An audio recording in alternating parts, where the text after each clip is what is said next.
Hello, my name is Lakin Cyrus, and one of my favorite children's books is Where the Wild Things Are by Maurice Sendak.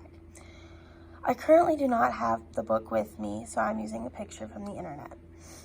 Where the Wild Things Are is one of my favorite books and was one of my favorite books as a child because this book truly shows the imagination that a child has.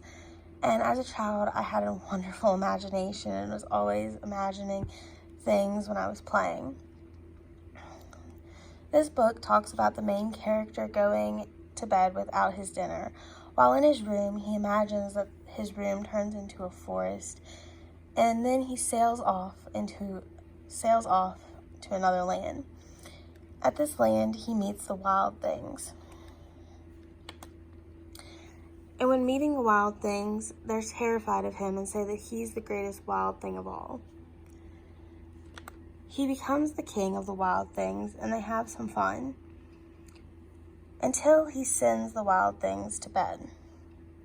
When he sends the wild things to bed, he becomes lonely.